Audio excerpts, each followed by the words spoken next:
ಸಮ್ಮಿಶ್ರ ಸರ್ಕಾರದ ಅಭ್ಯರ್ಥಿಯನ್ನ ಕಂಡವರ ಮಕ್ಕಳೆಂದು ಕರೆದ ಮಾಜಿ ಸಿಎಂ ಯಡಿಯೂರಪ್ಪಗೆ ಎಂಎಲ್ಸಿ ಬೋಜೇಗೌಡ ತಿರುಗೇಟು ನೀಡಿದ್ದಾರೆ. ಉಡುಪಿಯಲ್ಲಿ ಮಾಧ್ಯಮದೊಂದಿಗೆ ಮಾತನಾಡಿದ ಅವರು, ಯಡಿಯೂರಪ್ಪ ಮಾತಿನ ಮೇಲೆ ನಿಗಾ ಇರಿಸಲಿ, ನಮ್ಮ ಅಭ್ಯರ್ಥಿಯನ್ನ ಕಂಡವರ ಮಕ್ಕಳೆಂದು ಹೇಳಿದ್ರೆ ಮಧು ಬಂಗಾರಪ್ಪ ಕಂಡವರ ಮಕ್ಕಳ? ರಾಮನಗರದಲ್ಲಿ ಯಾರ ಮಕ್ಕಳನ್ನ ತಂದು ನಿಲ್ಲಿಸಿದ್ರಿ ಯಡಿಯೂರಪ್ಪನವರೇ? ಮಾತನಾಡುವಾಗ ಎಚ್ಚರಿಕೆಯಿಂದ ಇರಬೇಕು ಅಂತ ತಿರುಗೇಟು ನೀಡಿದ್ರು. ರಾಮನಗರ ಬಿಜೆಪಿ ಅಭ್ಯರ್ಥಿ ಕಾಂಗ್ರೆಸ್ ಸೇರ್ಪಡೆ ವಿಚಾರ ಮಾತನಾಡಿದ ಅವರು, ಬಿಜೆಪಿಗೆ 63ನೇ ರಾಜ್ಯೋತ್ಸವ ಕೊಡುಗೆಯಿತು. ದೀಪಾವಳಿ ಹಬ್ಬದ ಉಡುಗೊರೆಯನ್ನ ಬಿಜೆಪಿ ಫಲಿತಾಂಶದ ದಿನ ಕೊಡುತ್ತೇವೆ ಅಂತ ಎಂಎಲ್ಸಿ ಬೋಜೇಗೌಡ ವಾಗ್ದಾಳಿ ನಡೆಸಿದರು. ರಾಷ್ಟ್ರೀಯ ಪಕ್ಷಕ್ಕೆ ಬಹಳ ಆಘಾತ ಆಗಿದೆ ಎಂದರು. ಬಿಜೆಪಿಯವರು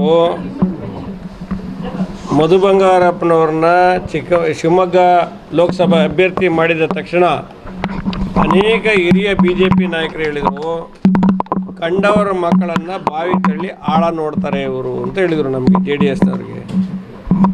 ಮಧು ಬಂಗಾರಪ್ಪ ಅವರು ಕಂಡವ್ರ ಮಕ್ಕಳು ಹೇಗಾಗ್ತಾರೆ? ಮಧು ಬಂಗಾರಪ್ಪನವರು ನಮ್ಮ ಪಕ್ಷದಲ್ಲಿ ಶಾಸಕರಾಗಿದ್ದಂಥವ್ರು, ಈಗಲೂ ಕೂಡ ಅವರು ಮೊನ್ನೆ ಚುನಾವಣೆಯಲ್ಲಿ ಸೋತಿದ್ದಾರೆ.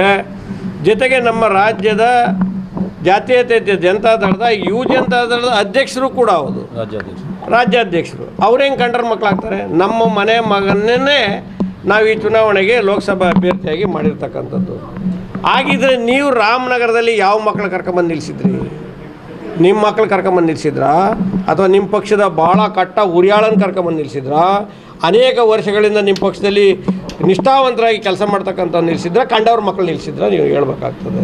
ಹಾಗಾಗಿ ಕಂಡವ್ರ ಮಕ್ಕಳನ್ನ ತಳ್ಳಿ ಬಾವಿಗೆ ತಳ್ಳಿ ಆಳ ನೋಡ್ತಕ್ಕಂಥವ್ರು ನೀವು ನಾವು ಅನ್ನೋದು ಇವತ್ತು ರಾಮನಗರದ ಚುನಾವಣೆಯಿಂದ ಅಭ್ಯರ್ಥಿ ಹಿಂದೆ ಸರಿದಿಂದ ನೀವು ಹೇಳಬೇಕಾಗತ್ತೆ.